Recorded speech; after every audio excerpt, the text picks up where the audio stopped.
Hi guys! Welcome back to our YouTube channel. Please don't forget to like, share, and subscribe para lagi kayong updated sa mga video na i-upload ko sa aming YouTube channel. Isang magandang araw po sa ating lahat, lalong-lalo na sa ating mga lolo at lola dito sa ating bansa. Naglabas muli ng panibagong interview si NCSC Chairperson Franklin Quijano patungkol sa ating mga senior citizens. Alam niyo po ba na dapat niyo pong malaman ito? Dahil napakahalagang malaman niyo po ito lalong-lalo na sa ating mga lolo at lola. Dapat ay nakakatanggap kayo nito kaya't ating pakinggan ang pakikipagpanayam ni NCSC Chairperson Franklin Quijano patungkol dito. Ang balitang ito ay nakalap sa NCSC Facebook page.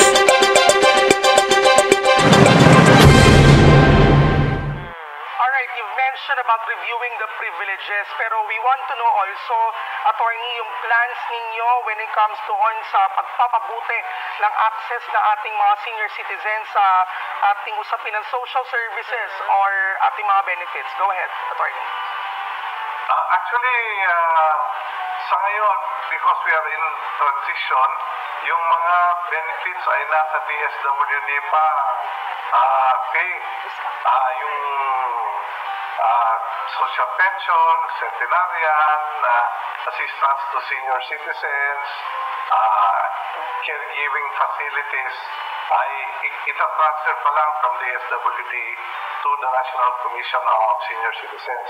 Ngunit, ganun pa man, ang National Commission of Senior Citizens ay nasa preparation stage, napuno na niya yung mga regional offices niya at umiikot na yung mga empleyado, mga volunteers ng senior citizens na kung saan ang unang hakbang na gusto natin ay sana lahat ng senior citizens ay kasali na sa database. Kaya hinihikayat po ng National Commission of Senior Citizens na magka-online ang lahat ng senior citizens ng sa ganon, kung may mga benepisyong karapat-dapat at kung may mga programang dapat gagawin, hindi na po mahirap dahil database na tayo.